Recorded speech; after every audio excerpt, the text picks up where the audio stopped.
Hello नमस्ते, welcome to Alika classes. Previous year question कर रहे हैं। इस क्लास का फर्स्ट क्वेश्चन है, अधोलिखित में से कौन सा महाकाव्य 50 सर्गों में निबद्ध है। इस क्वेश्चन का सही आंसर है ऑप्शन डी, हरविजय। हरविजय जो महाकाव्य है ये 50 सर्गों का महाकाव्य है। हरविजय के जो रचनाकार है वो रत्नाकर हैं। हरविजय रत्नाकर की रचना है। जानकी हरण जो है ये कुमारदास की रचना है। जानकी हरण जो है ये 20 सर्गों का महाकाव्य है। सौंदरानंद महाकाव्य ये असव घोष की रचना है। सौंदरानंद में 18 सर्ग हैं। इसके अलावा भट्टी काव्य जो है इसे रावणवध काव्य भी कहा जाता है। रावणवध महाकाव्य है। रावणवध महाकाव्य की रचना महाकवि भट्टी ने की है, इसलिए इसे भट्टी काव्य कहा जाता है। जानकी हरण में 20 सर्ग है, ये कुमारदास की रचना है। भट्टी काव्य में 22 सर्ग है, ये भट्टी की रचना है, महाकवि भट्टी की रचना है, इसे रावणवध भी कहते हैं। नेक्स्ट है सौंदरानंद जो है ये असव घोष की रचना है, इसमें 18 सर्ग है। नेक्स्ट है हरविजय जो है इसमें 50 सर्ग है और ये रत्नाकर की रचना है। ये जो क्वेश्चन है इस क्वेश्चन का सही आंसर है option D, Harvijay. Next question है, प्रसन्न राघव नाटक के रचयिता है। प्रसन्न राघव नाटक के रचयिता है। इस क्वेश्चन का सही आंसर है ऑप्शन सी, जयदेव। प्रसन्न राघव जो नाटक है ये रामायण पर आधारित है। रामायण को इसका उपजीव्य कहेंगे। प्रसन्न राघव नाटक में 7 अंक है। याद कैसे रखना है, पहले आपको ये याद रखना है कि प्रसन्न राघव के रचयिता जयदेव है। याद कैसे रखोगे, प्रसन्न राघव से आपको प्रसन्न लेना है और जयदेव से आपको जय लेना है। अगर कोई व्यक्ति विजय हासिल कर लेता है तो वो हमेशा प्रसन्न रहता है। अगर कोई व्यक्ति विजय हासिल कर लेता है तो वो हमेशा प्रसन्न रहता है। यहाँ से आपको ऐसे ट्रिक बनानी है और याद रखना है प्रसन्न राघव नाटक के रचयिता जयदेव है। अब आपको ये याद रखना है कि इसमें 7 अंक होते हैं। ये कैसे याद रखोगे, जब कोई व्यक्ति साथ साथ रहता है तो वो प्रसन्न रहता है। अगर कोई व्यक्ति अकेला रहता है तो वो दुखी रहता है, लेकिन अगर उसके साथ कोई है तो वो प्रसन्न रहता है। तो यहाँ पर प्रसन्न राघव में कितने अंक है, 7। 7 से आपको 7 याद रखना है, यानी कि कोई किसी के साथ होता है तो वो प्रसन्न रहता है। प्रसन्न राघव नाटक के रचयिता जयदेव है और प्रसन्न राघव नाटक में 7 अंक है और ये रामायण पर आधारित है। रामायण को इसका उपजीव्य कहा जाता है। प्रसन्न राघव के बारे में आपको इतने पॉइंट ध्यान रखने हैं। नेक्स्ट क्वेश्चन है, भामिनी विलास काव्य के रचयिता है। भामिनी विलास काव्य के जो रचयिता है वो है जगन्नाथ। इस क्वेश्चन का सही आंसर है ऑप्शन डी, जगन्नाथ। इसे याद कैसे रखोगे, भामिनी से आपको मिनी उठाना है। भामिनी में क्या दिखाई दे रहा है, मिनी। भामिनी में आपको मिनी दिखाई दे रहा है, यहाँ से आपको लेना मिनी, और जगन्नाथ में आपको दिखाई दे रहा है जग। आपके पास कोई मिनी साइज का जग है। भामिनी में आपको मिनी दिखाई देगा और जगन्नाथ में जग। ट्रिक बनाओगे, आपके पास कोई मिनी साइज का जग है। भामिनी विलास के रचयिता कौन है, जगन्नाथ। आपको ट्रिक बना लेनी है। अगर आपको ऐसे ही याद रहता है तो बहुत अच्छी बात है, लेकिन अगर आपको याद नहीं रहता तो ट्रिक बना लीजिए। आपको बस वहाँ पे क्वेश्चन सोल्व करना है। वो कैसे किया कैसे नहीं किया ये इससे कोई मतलब नहीं, बस आपको 1 नंबर मिलना चाहिए। आप चाहे ट्रिक से करो ऐसे ही करो, किसी को कोई मतलब नहीं है। अपना फ़ायदा देखो कि आपको 1 नंबर मिल जाए। आपको बस ये याद रखना है कि भामिनी विलास के रचयिता कौन है, चाहे वो ट्रिक से करो चाहे कैसे भी करो। शरीरे परहर्ति हृदय सवजंस्था सुक्ति का स्रोत है। यहाँ पर जो आपको ये सुक्ति दी गई है, इस सुक्ति का स्रोत बताना है कि ये कहाँ से ली गई है। इस क्वेश्चन का सही आंसर है ऑप्शन ए, प्रतिमा नाटकम। ये जो सुक्ति है प्रतिमा नाटक से ली गई है। प्रतिमा नाटक जो है ये भास का नाटक है, इम्पोर्टेंट है। शरीरे अरि परहर्ति, इसका अर्थ होता है कि जो शत्रु होता है, जो दुश्मन होता है, उसका प्रहार शरीर पर होता है। हृदय सवजंस्था, इसका अर्थ होता है कि जो अपने होते हैं उनका जो प्रहार होता है वो हृदय पर होता है। यानी कि जो शत्रु होता है वो तो केवल शरीर पर चोट पहुंचाता है, वो तो ठीक भी हो जाती है, लेकिन जो अपने होते हैं वो हमेशा हृदय पर चोट पहुंचाते हैं, जो कभी भी सही नहीं होती। जो शत्रु होता है वो शरीर पर प्रहार करता है और जो अपने होते हैं, जो सवजन होते हैं, वो हृदय पर प्रहार करते हैं। ये जो सूक्ति है प्रतिमा नाटक से ली गई है। प्रतिमा नाटक जो है भास की रचना है, इम्पोर्टेंट रचना है। भास के जो है 13 नाटक प्रसिद्ध है, ये आपको याद रखना है। नेक्स्ट क्वेश्चन है, किस प्राचीन गद्य काव्य में लोक जीवन का सर्वाधिक चित्रण है। इस क्वेश्चन का सही आंसर है ऑप्शन ए, 10 कुमार चरितम। 10 कुमार चरितम जो है ये एक गद्य काव्य है। सबसे पहले आपको ये पॉइंट याद रखना है। ये भी पूछा जाता है कि कौन सी रचना गद्य है, कौन सी पद्य है। जो 10 कुमार चरितम है ये एक गद्य काव्य है। 10 कुमार चरितम के जो रचनाकार है वो महाकवि दंडी है। 10 कुमार चरितम जो है ये दंडी की रचना है। 10 कुमार चरितम जो रचना है इसमें 10 राजकुमारों का वर्णन किया गया है, इसीलिए इसका नाम 10 कुमार चरितम रखा गया है। 10 कुमार चरितम जो है ये 8 उच्छ्वासों की रचना है। 8 उच्छ्वासों की रचना है। यहाँ पर आपको कंफ्यूज नहीं होना। अगर ये पूछा जाए कि राजकुमार कितने हैं तो 10 याद रखने हैं, और यहाँ पर उच्छ्वास पूछा जाए तो 8 उच्छ्वास याद रखने हैं। कई बार क्या होगा, आपको 10 दिखाई देगा, आप जल्दबाजी में 10 उच्छ्वास कर दोगे, लेकिन आपको याद रखना है कि राजकुमार जो थे वो 10 थे और जो उच्छ्वास थे वो 8 थे। 10 कुमार चरितम जो है ये 8 उच्छ्वासों की रचना है। 10 कुमार चरितम में जो है 10 राजकुमारों की यात्राओं का वर्णन किया गया है। ये जो राजकुमार है अलग अलग यात्राओं पर जाते हैं, और जहाँ पर भी ये यात्रा पे जाते हैं या बीच में आराम करते हैं उस जगह का वर्णन किया गया है। अब इतना सारा वर्णन किया गया है, ऑब्वियस सी बात है वहाँ के जीवन के बारे में भी वर्णन किया गया होगा कि वहाँ के लोग कैसे हैं, कैसे उनकी जीवन शैली है, कैसे उनका सामाजिक व्यवहार है, कैसा सांस्कृतिक व्यवहार है, तो उन सब के बारे में वर्णन किया गया है। इसलिए यहाँ पर कहा गया है कि 10 कुमार चरितम जो रचना है इसमें सबसे ज्यादा लोक जीवन का चित्रण किया गया है। आपको याद हो गया होगा कि 10 कुमार चरितम में 10 राजकुमार जो है यात्राओं पर जाते हैं, जहां जहां वो यात्रा करते हैं वहां के लोक जीवन का वर्णन किया गया है। इस क्वेश्चन का सही आंसर है option A, 10 Kumar Charitam. Next question है, अधोलिखित में से कौन सा काव्य गीति काव्य नहीं है? अधोलिखित में से कौन सा काव्य गीति काव्य नहीं है? ये जो गीति काव्य होता है इसे खंड काव्य भी कहा जाता है। इस क्वेश्चन का सही आंसर है ऑप्शन सी, मत विलास है। मत विलास जो है ये एक प्रहसन है, और प्रहसन जो है नाट्य का भेद होता है। नाट्य जो होता है, आपको ध्यान रखना है, नाट्य और नाटक अलग अलग है। नाटक जो है वो नाट्य का भेद है।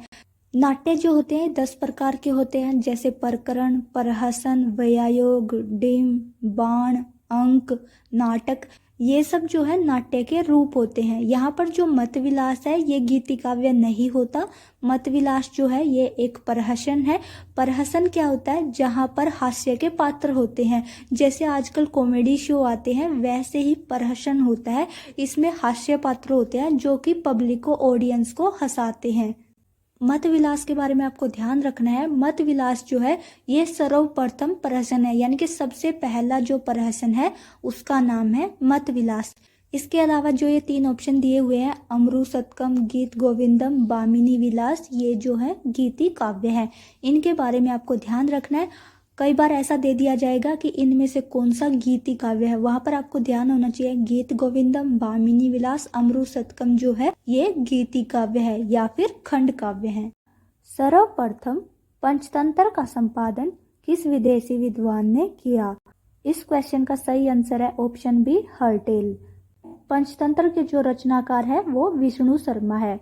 पंचतंत्र में 5 भाग है, इसी कारण से पंचतंत्र कहा जाता है। नेक्स्ट क्वेश्चन है, अधोलिखित में से सेमेंदर रचित काव्यों में नहीं है, यानी कि आपको बताना है कि कौन सा काव्य है जो सेमेंदर की रचना नहीं है। इस क्वेश्चन का सही आंसर है ऑप्शन सी, कर्पूर मंजरी। कर्पूर मंजरी जो है ये राजशेखर की रचना है। इसके अलावा रामायण मंजरी, भारत मंजरी, बृहत कथा मंजरी, ये तीनों जो रचना है सेमेंदर की रचना है। क्वेश्चन कई बार पूछा जाता है कि बृहत कथा मंजरी जो है ये किसकी रचना है? सेमेंदर की रचना है। रामायण मंजरी, भारत मंजरी, बृहत कथा मंजरी, ये तीनों रचनाएं सेमेंदर की है, लेकिन जो कर्पूर मंजरी है ये राजशेखर की रचना है। ये 4 भागों में विभाजित है। इन्हें बोला जाता है जवनिका, 4 जवनिका। कर्पूर मंजरी जो है 4 जवनिकाओं का षटक है, यानी कि अगर इसकी विधा के बारे में पूछा जाए कि किस प्रकार की रचना है तो एक प्रकार का षटक है। जैसे त्रोटक होता है, नाटिका होती है, नाटक होता है, प्रहसन होता है। यहाँ पर आपको ध्यान रखना है कर्पूर मंजरी जो है वो एक षटक है और 4 जवनिकाओं में विभाजित है। नेक्स्ट क्वेश्चन है, संस्कृत साहित्य में हास्य व्यंग्य का सर्वश्रेष्ठ रचनाकार माना जाता है? संस्कृत साहित्य में हास्य व्यंग्य का सर्वश्रेष्ठ रचनाकार माना जाता है। इस क्वेश्चन का सही आंसर है ऑप्शन बी, सेमेंद्र। सेमेंद्र को संस्कृत साहित्य का हास्य व्यंग्य का सर्वश्रेष्ठ रचनाकार माना जाता है। सेमेंद्र की जो रचनाएं है वो हमने लास्ट क्वेश्चन में पढ़ी थी। रामायण मंजरी, भारत मंजरी, बृहत कथा मंजरी, ये जो है सेमेंद्र की रचनाएं हैं। नेक्स्ट क्वेश्चन है, भास द्वारा लिखित उपलब्ध नाटकों की संख्या है। भास द्वारा लिखित उपलब्ध नाटकों की संख्या है। इस क्वेश्चन का सही आंसर है ऑप्शन ए, 13। भास के 13 नाटकों के नाम याद रखने हैं और ये भी ध्यान रखना है कि इनके 13 नाटक जो है उपलब्ध है। इनके जो 13 नाटक है, प्रतिमा नाटक, अभिषेक नाटकम, पंचरात्रम, मध्यम व्यायोग, धूत घटोत्कच, कर्ण भारम, दूत वाक्यम, उरुभंगम, बालचरितम, त्रिधर चारुतम, अभिमार्कम, प्रतिज्ञा योग अंद्रायण, स्वपन वासवदतम। इनके जो ये 13 नाटक है, इन 13 नाटकों में से कुछ जो है महाभारत पर आधारित है, कुछ रामायण पर आधारित है और कुछ जो है काल्पनिक है। नेक्स्ट क्वेश्चन है, नाट्य में जहाँ प्रस्तुत भावी कथा वस्तु की अन्योक्ति में सूचना दी जाती है वह होता है। भावी कथा वस्तु होता है जो फ्यूचर में होने वाला है उसके बारे में जानकारी देना, जिसे भविष्यवाणी भी कहते हैं।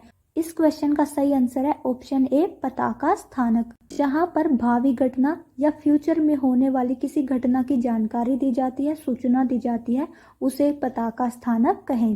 नेक्स्ट क्वेश्चन है, रूपक भेदों में एकल अभिनय होता है। रूपक भेदों में एकल अभिनय होता है। जो रूपक होते हैं ये 10 प्रकार के होते हैं। रूपक के कितने भेद हैं?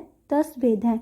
इनमें से बताया गया है कि किस रूपक भेद में एकल अभिनय होता है। एकल अभिनय यानी कि एक ही व्यक्ति जो है सभी के अभिनय कर देता है, एक ही व्यक्ति के द्वारा सारे जो घटना है वो दिखाई जाती है। इस क्वेश्चन का सही आंसर है ऑप्शन सी, बाण। बाण जो रूपक भेद है इसमें एकल अभिनय होता है। नेक्स्ट क्वेश्चन है, आचार्य धनंजय ने 10 रूपक में नागानंद के नायक जीमूतवाहन को माना है। आचार्य धनंजय ने 10 रूपक में नागानंद के नायक जीमूतवाहन को माना है। यहाँ पर यह बताया गया है कि जो नागानंद का नायक जीमूतवाहन है वो कौन से प्रकार का नायक है। आचार्य धनंजय ने 10 रूपक नामक एक रचना लिखी है। उसमें नाट्य के 10 रूप बताए गए हैं, जैसे प्रहसन, प्रकरण, नाटक, व्यायोग, बाण, अंक। यानी कि ये कौन से प्रकार के होते हैं, इनका लक्षण क्या होता है, इनके पात्र कैसे होते हैं, इनमें कौन सा नायक होता है। इन्होंने उदाहरण के साथ बताया है कि इस रचना का नायक ऐसा है, इस रचना का नायक ऐसा है, यहाँ पर ये नायिका है। यानी कि इन्होंने आचार्य धनंजय ने 10 रूपक में हर प्रकार की जानकारी दी है, नायक के बारे में, नायिका के बारे में, इसका क्या लक्षण है, कितने अंक होते हैं। इन्होंने हर एक प्रकार से रूपक के बारे में बताया है। यहाँ पर इन्होंने नागानंद के नायक जीमूतवाहन का वर्णन किया है कि ये किस प्रकार का नायक है। इस क्वेश्चन का सही आंसर है ऑप्शन बी, धीरो उदात। धीरो उदात नागानंद के नायक जीमूतवाहन जो है वो धीरो उदात प्रकार के नायक होते हैं। जो नायक होता है वो 4 प्रकार का होता है। जो ये 4 ऑप्शन दिए गए हैं, धीरो उदात, धीर प्रशांत, धीर ललित, धीरो उदत, ये चारों प्रकार जो है नायक के होते हैं। धीरो उदात जो होता है ये बेस्ट होता है, इसमें कोई भी अवगुण नहीं होता, यानी कि कोई भी बैड हैबिट नहीं होती। धीर प्रशांत जो होता है ये धीरो उद्दत से थोड़ा सा कम होता है, यानी कि ये भी अच्छा होता है पर उतना अच्छा नहीं होता जितना धीरो उदात होता है। धीर प्रशांत और धीरो उदात ये दोनों ही अच्छी कैटेगरी के होते हैं, लेकिन जो सबसे बेस्ट होता है वो धीरो उदात होता है। धीर ललित और धीरो उद्दत ये दोनों ही बैड कैटेगरी के होते हैं, दोनों ही अच्छे नहीं होते, दोनों में कोई ना कोई कमी होती है। 10 रूपक के अनुसार नागानंद का नायक जीमूतवाहन जो है वो धीरो उदात प्रकार का नायक है। नेक्स्ट क्वेश्चन है, प्रसन्न राघव नाटक के रचयिता है। ये क्वेश्चन हम कर चुके हैं। इस क्वेश्चन का सही आंसर है ऑप्शन सी, जयदेव। प्रसन्न राघव जो है ये रामायण पर आधारित है, इसमें 7 अंक है, ये जयदेव की रचना है, ये सब आपको ध्यान रखना है। नेक्स्ट क्वेश्चन है, भामिनी विलास काव्य के रचयिता है। ये क्वेश्चन भी हम कर चुके हैं, रिपीट हो गया है। इस क्वेश्चन का सही आंसर है ऑप्शन डी, जगन्नाथ। भामिनी विलास जो है ये जगन्नाथ की रचना है। नेक्स्ट क्वेश्चन है, भूत एवं भावी घटनाओं की सूचना देने वाले नाट्य प्रयोग हैं। भूत और भावी घटनाओं की सूचना देने वाले नाट्य प्रयोग हैं। भूत होता है पास्ट और भावी होता है फ्यूचर, यानी कि जहाँ पर नाट्य में पास्ट और फ्यूचर की घटनाओं की सूचना दी जाती है। पास्ट और फ्यूचर की घटनाओं की सूचना देने वाला जो व्यक्ति होता है, जो पात्र होता है, उसे हम क्या कहेंगे? इस क्वेश्चन का सही आंसर है ऑप्शन बी, विस्कंबक। विस्कंबक के द्वारा भूत और भावी यानी कि भविष्य में होने वाली जो घटनाएं हैं उनकी जानकारी दी जाती है। विस्कंबक जो होता है इसका प्रयोग हमेशा नाटक के अंक के प्रारंभ में होता है। यानी कि कोई नाटक है, जैसे स्वपन वासवदत्ता है, ये 6 अंकों का नाटक है। इसमें जो अंक होगा, अंक के प्रारंभ में विस्कंबक का प्रयोग किया जाएगा, न कि नाटक के प्रारंभ में। मान लो दूसरे अंक में विस्कंबक का प्रयोग करना है, तो दूसरे अंक की जो स्टार्टिंग होगी वहीं पर इसका प्रयोग किया जाएगा, न कि अंक के बीच में या अंक के अंत में। याद रखना है, विस्कंबक का जो प्रयोग होता है वो हमेशा अंक के प्रारंभ में होता है, न कि मध्य में और अंत में। इसके अलावा आपको ये भी ध्यान रखना है, जो विस्कंबक होता है ये मध्यम कोटि का पात्र होता है। मध्यम कोटि का, जैसे उत्तम कोटि, मध्यम कोटि, नीच कोटि, 3 प्रकार से पात्रों को डिवाइड किया गया है कि ये सबसे अच्छे होंगे यानी कि उत्तम कोटि के होंगे, ये मध्यम कोटि के होंगे और ये नीच कोटि के होंगे। जो विस्कंबक होता है ये मध्यम कोटि के पात्रों में गिना जाता है। इसके साथ ही आपको ये याद रखना है कि जो शुद्ध विस्कंबक होता है इसकी भाषा संस्कृत होती है। क्वेश्चन पूछा जाएगा, शुद्ध विस्कंबक की भाषा कैसी होती है? संस्कृत भाषा। विस्कंबक के बारे में आपको इतने पॉइंट याद रखने हैं। विस्कंबक जो होता है भूत और भविष्य की घटनाओं की सूचना देने वाला होता है। ये मध्यम कोटि का पात्र होता है। इसका प्रयोग हमेशा अंक के प्रारंभ में होता है और अगर शुद्ध विस्कंबक होता है तो उसकी भाषा हमेशा संस्कृत होगी। नेक्स्ट क्वेश्चन है, श्रृंगार रस में कौन सी वृत्ति का प्रयोग होता है? इस क्वेश्चन का सही आंसर है ऑप्शन ए, कैसकी वृत्ति। कैसकी वृत्ति जो है ये श्रृंगार रस में प्रयोग होती है।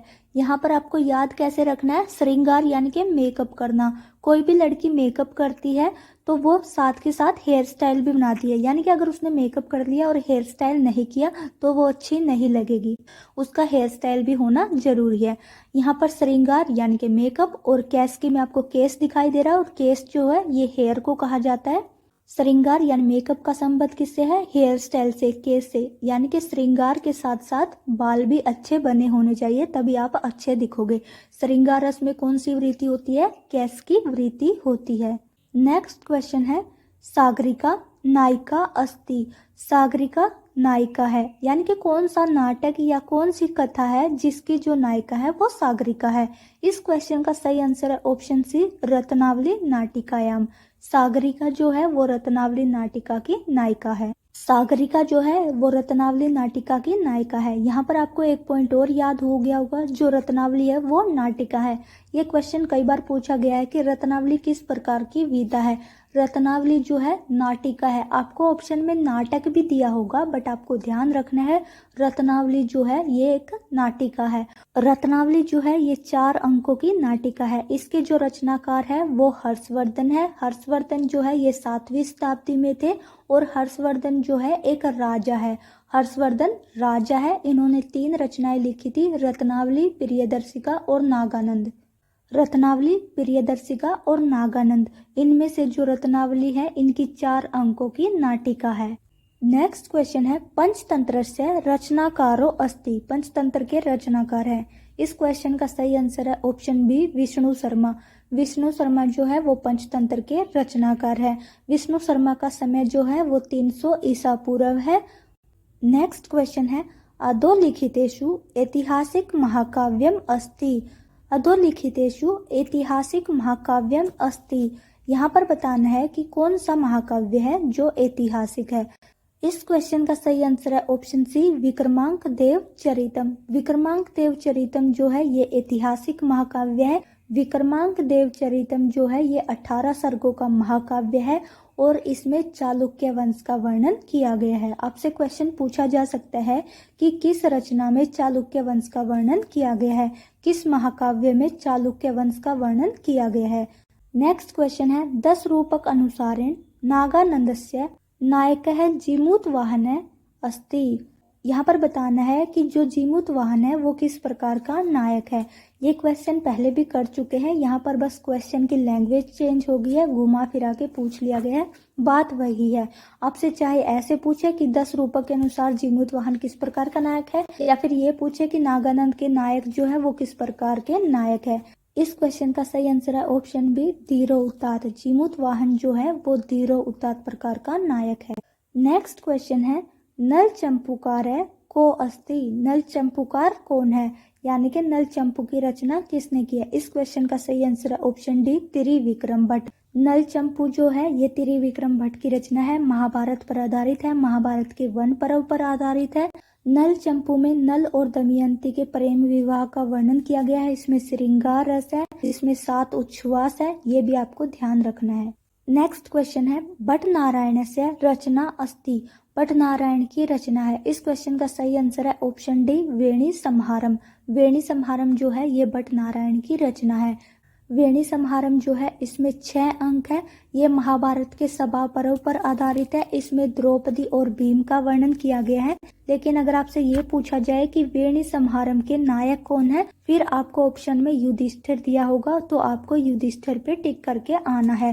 वेणी संहारम के जो नायक है वो युधिष्ठिर है और जो नायिका है वो द्रौपदी। नेक्स्ट क्वेश्चन है, राम कथायाम जटायु आख्यानम अर्थ प्रकृति है अस्ति। यहाँ पर कहा गया है कि जो राम की कथा है यानी कि रामायण है, उसमें जो जटायु का आख्यान आता है, जो जटायु की कथा आती है, वो किस प्रकार की अर्थ प्रकृति है। सबसे पहले आपको याद होना चाहिए जो ये अर्थ प्रकृतियां होती है ये 5 प्रकार की होती है। ये 5 प्रकार होते हैं, बीज, बिंदु, पताका, परकरी और कार्य।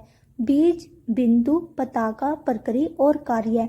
ये भी पूछा जाता है कि अर्थ प्रकृति कितने प्रकार की होती है, 5 प्रकार की होती हैं। अर्थ प्रकृति जो होती है ये किसी भी कहानी को आगे बढ़ने में मदद करती है। यहाँ पर पूछा गया है कि जटायु आख्यानम किस प्रकार की अर्थ प्रकृति है। इस क्वेश्चन का सही आंसर है ऑप्शन सी, परकरी अर्थ प्रकृति। परकरी और पताका ये बार बार आएंगे, इनका अर्थ जान लीजिए क्या होता है। पहले बात करते हैं परकरी की। परकरी जो होती है ये किसी कहानी के बढ़ने में मदद तो करती है, लेकिन इसका खुद का कोई भी उद्देश्य नहीं होता। इसके अपोजिट में पताका की बात करते हैं। पताका जो होता है ये भी कहानी के आगे बढ़ने में मदद करती है, लेकिन इसका कोई ना कोई उद्देश्य होता है। जैसे विभीषण है, विभीषण रामायण में राम की सहायता इसलिए करते हैं क्योंकि उनका खुद का भी एक उद्देश्य होता है। उन्हें क्या चाहिए था, सिंहासन चाहिए था, उन्हें सत्ता चाहिए थी, शासन चाहिए था, इसलिए वो राम की सहायता करते हैं। उनका खुद का भी कोई उद्देश्य था, यानी कि जिसका अपना उद्देश्य होता है, अपना उद्देश्य होते हुए वो किसी और की सहायता करते हैं, वो क्या हो गया, आपका पताका हो गया। यहाँ पर जो विभीषण है उनका खुद का अपना मोटिव था, खुद का अपना स्वार्थ था, उद्देश्य था, इसलिए उन्होंने राम की सहायता की।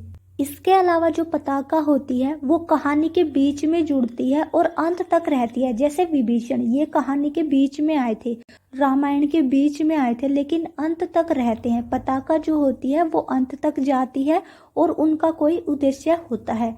लेकिन जो परकरी होती है ये बीच में जुड़ती है और बीच में ही खत्म हो जाती है, अंत तक नहीं जाती है और इनका कोई उद्देश्य भी नहीं होता।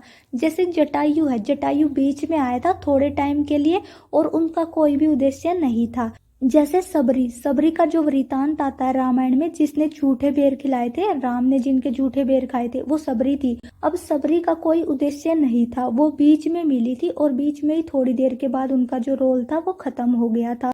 यानी कि उनकी कथा का कोई उद्देश्य नहीं था, उनका खुद का कोई उद्देश्य नहीं था, तो वो क्या हो गया, परकरी का एग्जाम्पल हो गया। यहाँ से आपको समझ आया होगा कि पताका जो होती है वो बीच में आती है लेकिन अंत तक रहती है और कोई ना कोई उद्देश्य होता है। जैसे विभीषण, परकरी जो होती है वो बीच में आती है और बीच में ही छूट जाती है, कहानी को थोड़ा सा आगे तक लेके जाती है और इसका कोई उद्देश्य नहीं होता, ये परकरी होती है। अब जटायु जो है उनका ना कोई उद्देश्य था और ना ही वो अंत तक जाती है, थोड़े समय के लिए ही उनका रोल होता है, इसलिए ये क्या हो गया, ये परकरी होगी। आई होप कि आपको समझ आया होगा क्या पताका होता है, क्या परकरी होता है और क्या अर्थ प्रकृति होता है। वृत्त वृत्तिश्च माणानाम कथांसा नाम निर्दर्शक इति नाटके कथ्यते। इस क्वेश्चन का सही आंसर है विस्कंभक। जो विस्कंभक होता है उसके बारे में कहा जाता है वृत्त वृत्तिश्च माणानाम कथांसा नाम निर्दर्शक। नेक्स्ट क्वेश्चन है अस्मिन् कः पंचसंधि भेदः नास्ति। अस्मिन् कः पंचसंधि भेदः नास्ति। पंचसंधि के भेद बताने हैं, इनमें से कौन सा नहीं है। जो संधियां होती हैं वो 5 प्रकार की होती हैं, जो संध्यांग होते हैं वो 64 होते हैं। यहाँ पर आपको ध्यान रखना है, संधि 5 प्रकार की होती है, जो संधि के अंग होते हैं वो 64 होते हैं। इस क्वेश्चन का सही आंसर है ऑप्शन बी, सम्मुख है। सम्मुख नाम की कोई संधि नहीं होती। इसके अलावा मुख संधि, प्रतिमुख संधि, गर्भ संधि, विमर्श संधि, उपसंहृति संधि होती है। मुख, प्रतिमुख, गर्भ, विमर्श और उपसंहृति 5 प्रकार की संधियां होती है।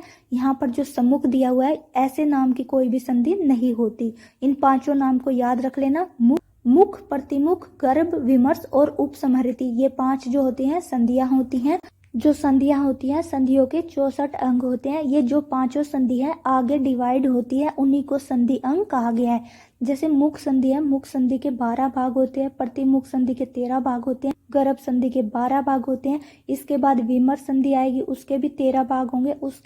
इसके बाद जो उपसंहृति आएगी उसके 14 अंग होते हैं। कुल मिलाकर के 64 अंग होते हैं। क्वेश्चन पूछा जाता है संधि अंग कितने प्रकार के होते हैं? 64 होते हैं। नेक्स्ट क्वेश्चन है 10 रूपकेषु नास्ति। 10 रूपक में नहीं है। इस क्वेश्चन का सही आंसर है ऑप्शन बी, षट्कम। जो षट्क होता है ये 10 रूपक का भाग नहीं होता। नाटक, प्रकरण, बाण, व्यायोग, समवकार, ढिम, ईहामृग, अंक, विधि, प्रहसन, ये जो है 10 रूपक के भाग होते हैं। इन्हें रूपक कह लो या नाट्य कह लो, ये 10 प्रकार के रूपक होते हैं। जो षट्क होता है, त्रोटक होता है, ये 10 रूपक में नहीं आते। नेक्स्ट क्वेश्चन है संस्कृत साहित्य वरीहतम महाकाव्यम अस्ति। संस्कृत साहित्य में बड़ा महाकाव्य है। इस क्वेश्चन का सही आंसर है ऑप्शन सी, हरविजयम। हरविजयम जो है इसे वरीहतम महाकाव्य कहा जाता है क्योंकि इसमें 50 सर्ग हैं। हरविजयम जो है ये रत्नाकर की रचना है, इसमें 50 सर्ग हैं। शिशुपाल वध जो है इसमें 20 सर्ग है। नैस्तीय चरितम जो है इसमें 22 सर्ग है। जानकी हंट जो है इसमें 20 सर्ग हैं। जो शिशुपाल वध है ये माघ की रचना है। नैस्तीय चरितम जो है ये श्रीहर्ष की रचना है। जानकी हंट जो है ये कुमारदास की रचना है। इस क्वेश्चन का जो सही आंसर होगा ऑप्शन सी, हरविजयम। नेक्स्ट क्वेश्चन है हितोपदेशस्य रचनाकारो अस्ति। हितोपदेश के रचनाकार हैं। इस क्वेश्चन का सही आंसर है ऑप्शन ए, नारायण पंडित है। हितोपदेश में 4 परिच्छेद है। हितोपदेश जो है ये परिच्छेदों में विभाजित है और इसके जो परिच्छेदों की संख्या है वो 4 है। इसमें 43 कथाएं। ये भी आपको याद रखना है कि हितोपदेश में 43 कथाएं हैं। क्वेश्चन कैसे भी पूछा जा सकता है, आपको याद होना चाहिए। हितोपदेश के रचनाकार नारायण पंडित है। इसमें 4 परिच्छेद है, इसमें 43 कथाएं हैं। नेक्स्ट क्वेश्चन है मेघे मागे गतम व्यय कस्य इयम उक्ति। मेघे मागे गतम व्यय। मेघे मागे गतम व्यय का अर्थ होता है मेघे यानी के मेघदूत, मागे यानी कि माघ, माघ के द्वारा कौन सी रचना लिखी गई है? शिशुपाल वधम। गतम व्यय, व्यय मतलब जो आपका जीवन है। यहाँ पर कहा गया है अगर मेघदूत और शिशुपाल वध इन 2 रचनाओं के बारे में कोई जान लेता है, यहाँ पर कहा गया है मेघदूत और शिशुपाल वध इन 2 रचनाओं को पढ़ने में ही किसी व्यक्ति की पूरी आयु यानी कि पूरा जीवन लग जाता है। अगर कोई व्यक्ति इन 2 रचनाओं को समझना चाहता है तो इन 2 रचनाओं को समझने में ही संपूर्ण आयु चली जाती है। ये जो उक्ति है किसके द्वारा कही गई है? इस क्वेश्चन का सही आंसर है ऑप्शन ए, मल्लीनाथस्य। मल्लीनाथ ने कहा है कि मेघदूत और शिशुपाल वध को समझने में ही संपूर्ण आयु चली जाती है। नेक्स्ट क्वेश्चन है बाणभट्टस्य विषय वाणी बाणो बभूव इति कथनस्य लेखक आसीत्। बाणभट्ट के विषय में वाणी बाणो बभूवेति ये सब किसने कहा है? इस क्वेश्चन का सही आंसर है ऑप्शन सी, गोवर्धनाचार्य। गोवर्धनाचार्य ने बाणभट्ट के विषय में कहा था वाणी बाणो बभूवेति। नेक्स्ट क्वेश्चन है कविवर जयदेव रचितम सरसम संस्कृत काव्यम अस्ति। कविवर जयदेव के द्वारा रचित सरस संस्कृत काव्य है। इस क्वेश्चन का सही आंसर है ऑप्शन बी, गीत गोविंदम। गीत गोविंदम जो है ये कविवर जयदेव की रचना है। गीत गोविंदम में 12 सर्ग हैं। नेक्स्ट क्वेश्चन है अधोलिखितेषु बृहत्त्रयम् परिगण्यते। अधोलिखितेषु बृहत्त्रयम् परिगण्यते इस क्वेश्चन का सही आंसर है ऑप्शन सी शिशुपालवधम। जो शिशुपालवध है ये बृहत्तरी में गिना जाता है। किरातार्जुनीयम, शिशुपालवधम और नैस्तियचरितम, ये तीन जो रचनाएं हैं ये बृहत्तरी कही जाती हैं। किरातार्जुनीयम जो है ये भारवी की रचना है, नैस्तियचरितम जो है ये श्रीहर्ष की रचना है, शिशुपालवध जो है ये माँ की रचना है। इन तीनों के बारे में आपको ध्यान रखना है, तीनों जो है बृहत्तरी में आती हैं। ये क्वेश्चन इंपॉर्टेंट है। लघुत्तरी और बृहत्तरी इन तीनों के बारे में आपको याद रखना है। बृहत्तरी में किरातार्जुनीयम, शिशुपालवधम और नैस्तियचरितम आएंगे। लघुत्तरी में मेघदूतम, रघुवंशम, कुमार संभवम आएंगे। लघुत्तरी जो है ये तीनों के तीनों कालिदास की रचनाएं हैं, मेघदूतम, रघुवंशम और कुमार संभवम। और बृहत्तरी जो है, बृहत्तरी में तीनों रचनाएं अलग अलग रचनाकारों की हैं, आपको ध्यान रखना है। लघुत्तरी में जो तीनों रचनाएं हैं वो कालिदास की रचनाएं हैं। इस क्वेश्चन का सही आंसर है ऑप्शन सी शिशुपालवधम। शिशुपालवधम जो है ये 20 सर्गों का महाकाव्य है और माँ की रचना है। नेक्स्ट क्वेश्चन है, न तज्ज्ञानम न तच्छिल्पम न सा विद्या न सा कला इति कस्मात् ग्रंथात् उद्धृतो अस्ति। न तज्ज्ञानम न तच्छिल्पम न सा विद्या न सा कला इति कस्मात् ग्रंथात् उद्धृतो। ये जो पंक्ति है ये नाट्य शास्त्र से ली गई है।